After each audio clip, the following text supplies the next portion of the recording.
Well, good afternoon, America. It's Mama P here. So, just curious. As you can see, I'm disabled. And we've gone through, I don't know how many years of nonsense. First, the Russia dossier, the COVID nonsense, the steal of the vote. You name it, we've been around the clock here 24 hours, 24/7. You know, toilet paper shortage. But you know what's not getting talked about is what's not happening.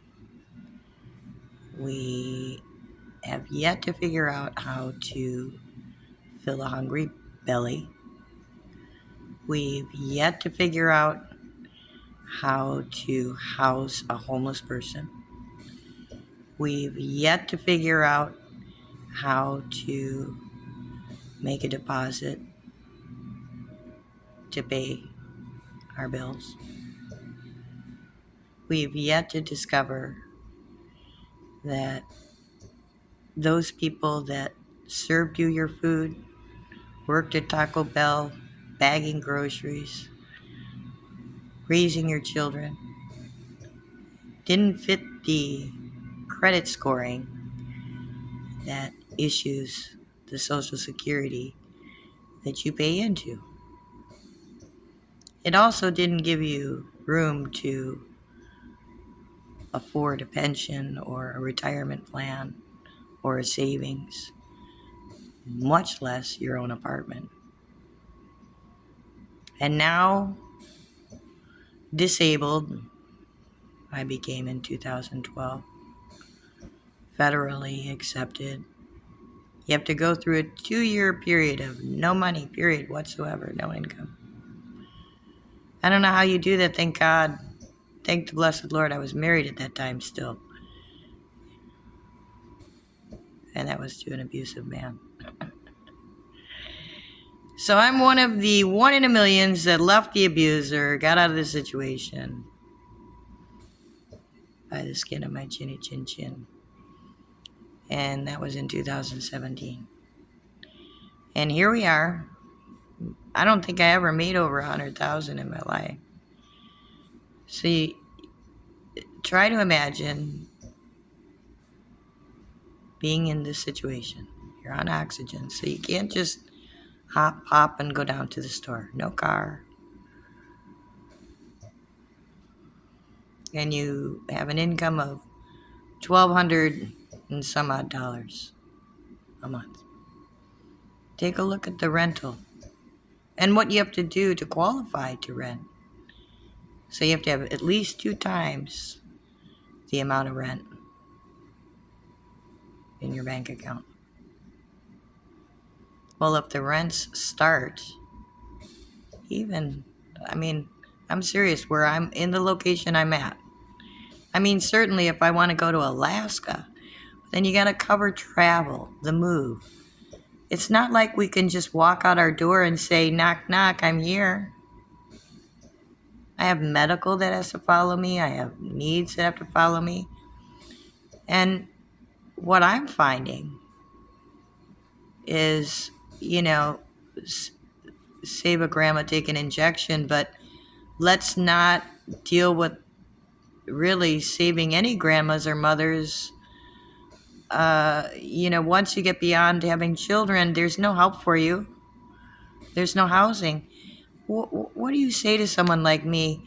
Go back to your abusive husband until we've got available housing? Or let's lower your standard of living, give up your what little you have left, and we're going to put you in a state facility that now you have no say-so in anything. Your money is taken over, the whole 9 yards. What they call in Waukegan, Illinois, is a crib, really. Or assisted living, nursing home, where again you sign over what little you do have and no longer have a say-so in anything. So like for me, because I'm anti injection because I have anaphylaxis reactions, which can kill me. And I'm allergic to hundreds of thousands of different antibiotics, fatally. Fish oils.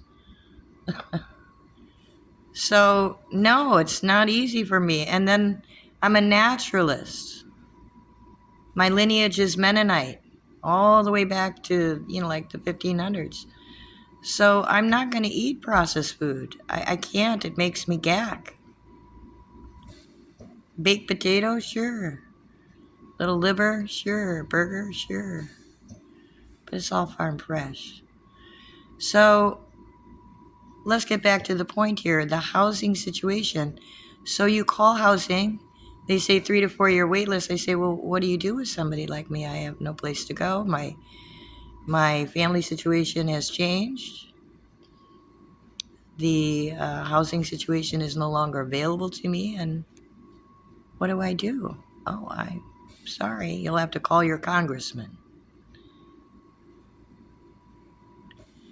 Are you serious? Yeah, we have no funds. We have no allocated monies, yada, yada, yada, yada.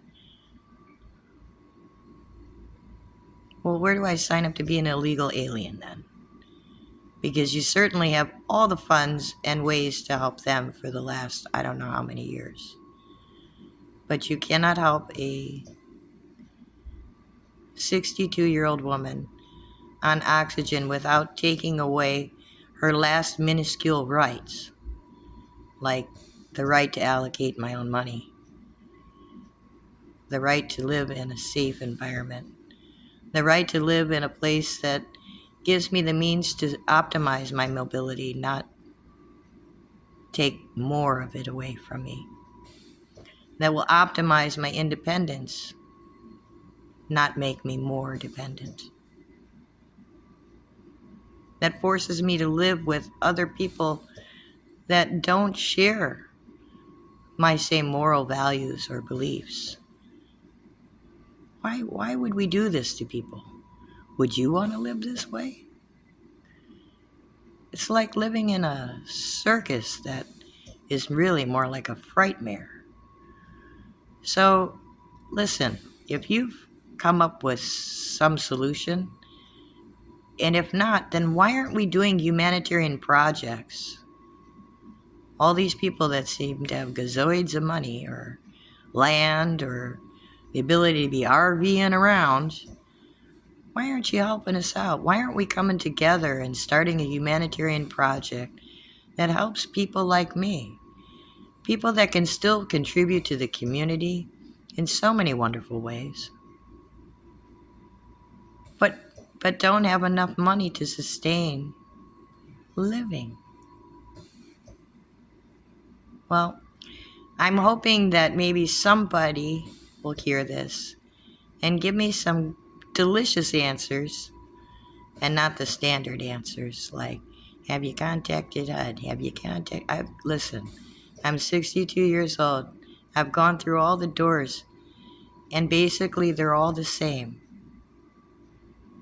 How much are you willing to pay, give up, and how long are you willing to wait?